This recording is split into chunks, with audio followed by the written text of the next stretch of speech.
पहला प्रश्न क्या था? मानव का कल्याण, और दूसरा प्रश्न था शास्त्र का निचोड़।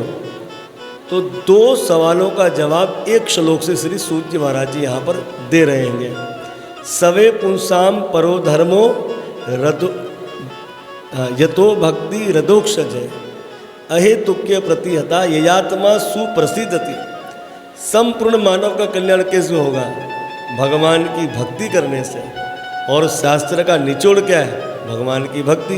पूरे ग्रंथ को सुन लो, पढ़ लो, अंत में लिखा साहब जिस ग्रंथों को आपने पढ़ा सुना उनके भक्त बन जाइए। तो मानव का कल्याण भगवान की भक्ति और शास्त्र का निचोड़ भगवान की भक्ति। पर कैसी भक्ति? बोले अहेतु की, निष्काम निष्कपट भक्ति भगवान में होनी चाहिए। इसी से ही तो मानव का क्या होगा? कल्याण होगा।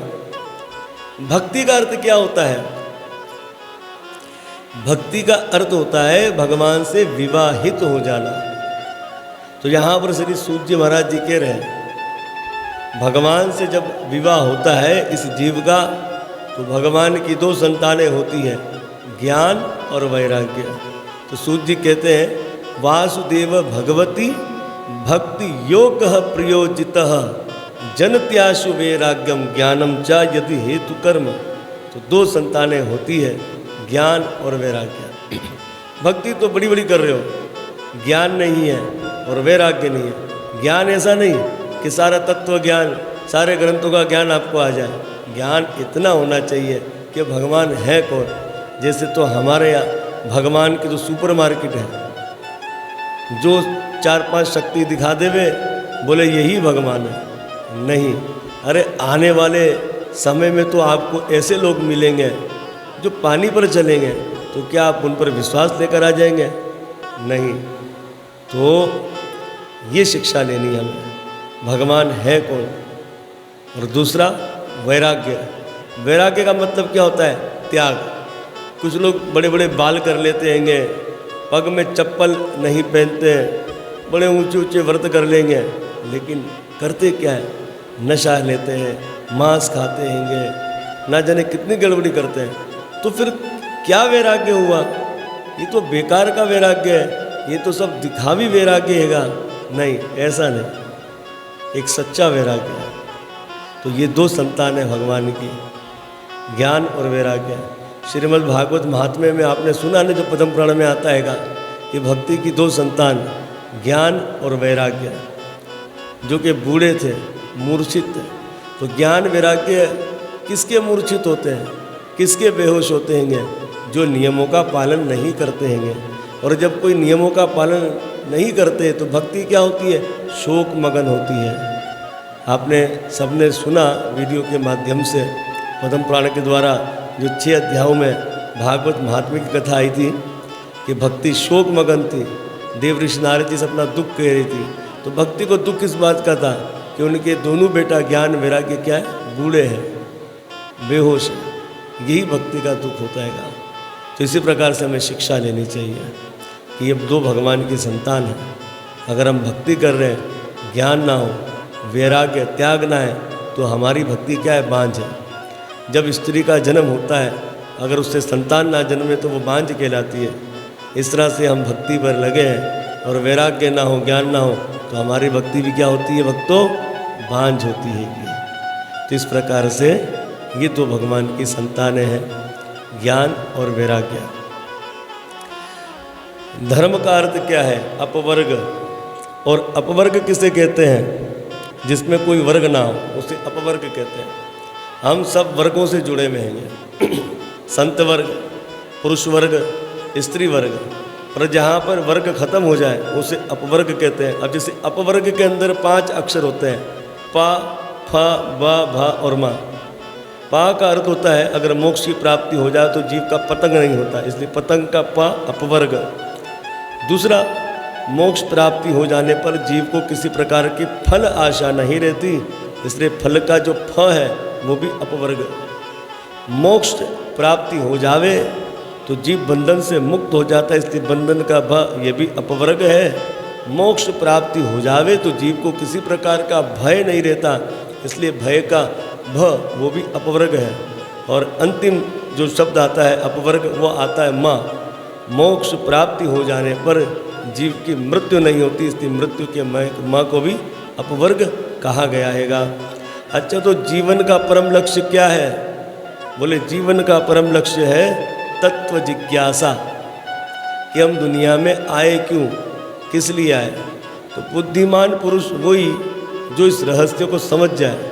अब जैसे कि एक उदाहरण है, ये कथा हमने अपने पूज्य व्यास गुरु श्री पराशर महाराज जी से श्रवण की थी कि एक समय एक जेलर को एक जेल में भेजा गया।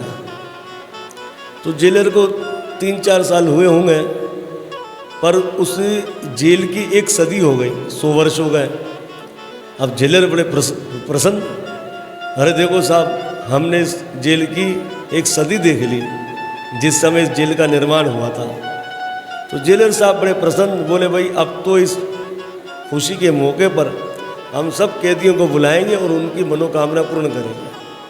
तो सारे कैदी आ गए। एक ने कहा जेलर साहब इस जेल में मच्छर बहुत है, चलो भाई इनके लिए अच्छी व्यवस्था की जाए। एक ने कहा जेलर साहब भोजन अच्छा नहीं मिलता, तो जेलर साहब ने कहा ठीक है इसके भोजन की अच्छी व्यवस्था की जाए। एक ने कहा महाराज देखो किससे फटे पुराने वस्त्र पहनते, कुछ वस्त्रों की व्यवस्था की जाए, तो उसको वस्त्रों की भी व्यवस्था करवा दी। एक ने कहा जेलर साहब इतनी चक्की पीसते हैं, कुछ पैसा हमें ठीक नहीं मिलता, तो कुछ पैसे की अच्छी व्यवस्था कर दी जाए। तो चलो भाई चलो कर दो इनकी व्यवस्था अच्छी। सबकी जेलर साहब ने जो इच्छा थी सबकी पूरी कर दी। अब एक बड़ा चतुर कैदी था, उसने कहा जेलर साहब अब हम आपसे मांग सकते हैं? अब जेलर साहब ने कहा भैया जब सबने मांगा मैंने सबकी कामना पूरी करी, तुम भी मांग लो। अब उस कैदी ने कहा देखो जेलर साहब, सबसे पहले आपको हमको वचन देना पड़ेगा कि आप मेरी कामना को पूरी करोगे। अरे जेलर साहब ने कहा कैसी बात कर रहे हो भैया, ये सबकी करी तो तुम्हारी भी करेंगे।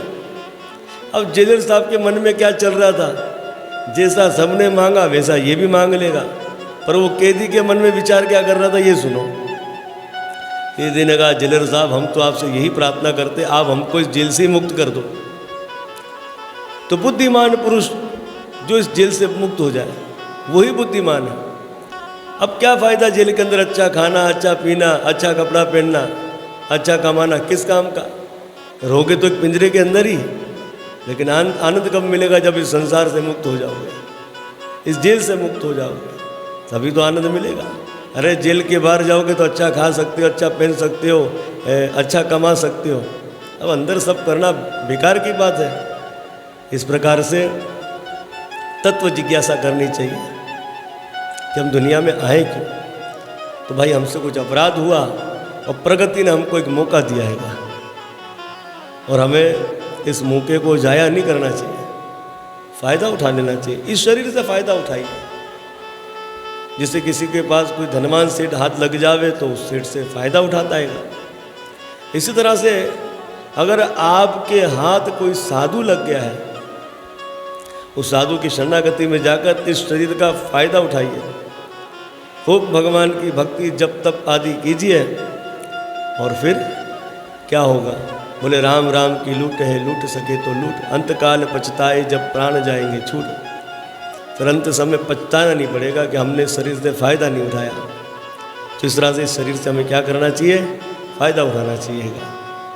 तो जीवन का परम लक्ष्य तत्व जिज्ञासा है। किसकी तत्व जिज्ञासा करें? तो यहाँ पर श्री सूत जी महाराज जी बड़ा सुंदर कह रहे हैं, वदंति तत्तत्व विदनम तत्वम यद ज्ञान मुद्दे ब्रह्मेति परमात्मेति भगवान इति शब्द थे। तो ब्रह्म, परमात्मा और भगवान, तीन बातें कह रहे हैं। ब्रह्म कौन?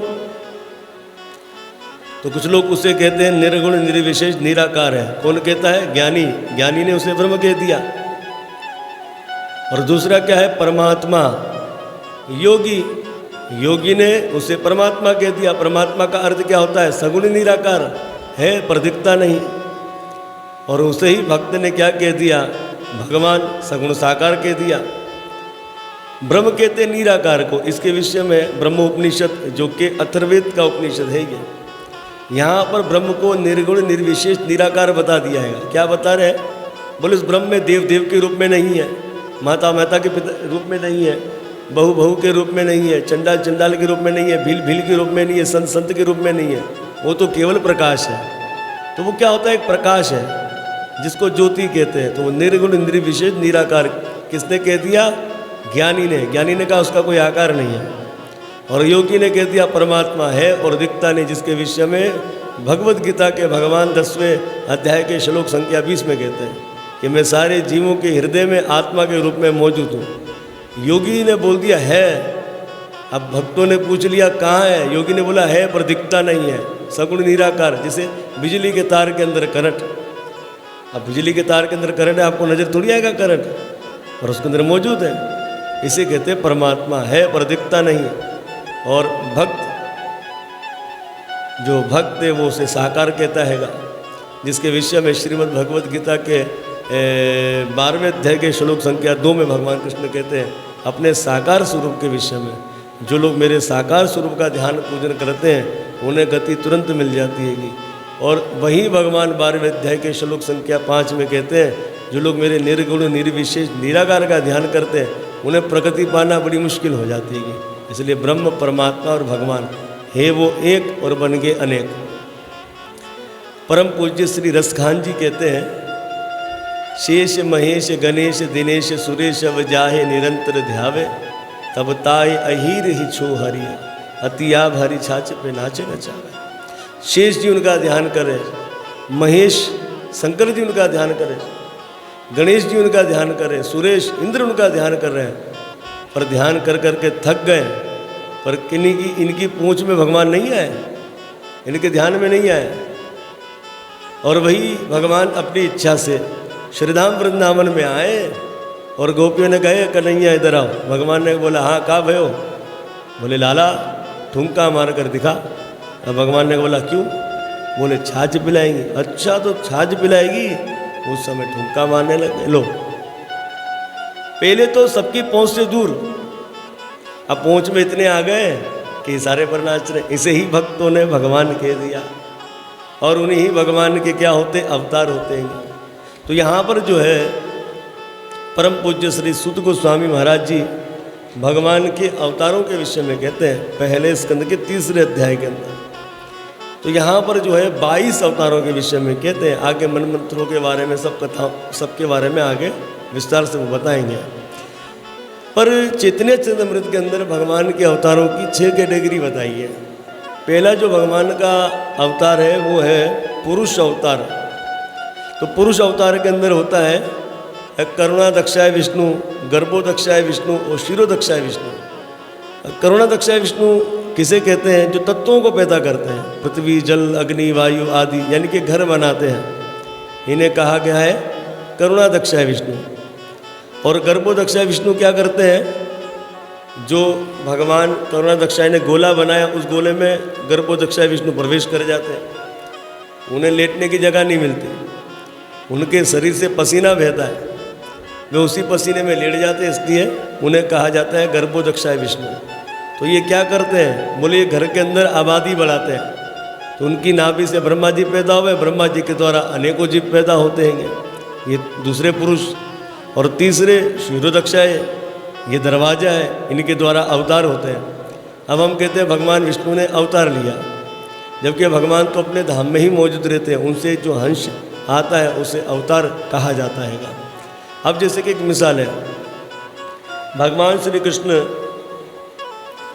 देव की मैया जी के यहाँ जब अवतारित हुए तो पहले तो भगवान चतुर्भुज रूप में थे, 4 हाथ वाले, फिर भगवान 2 हाथ वाले बन गए।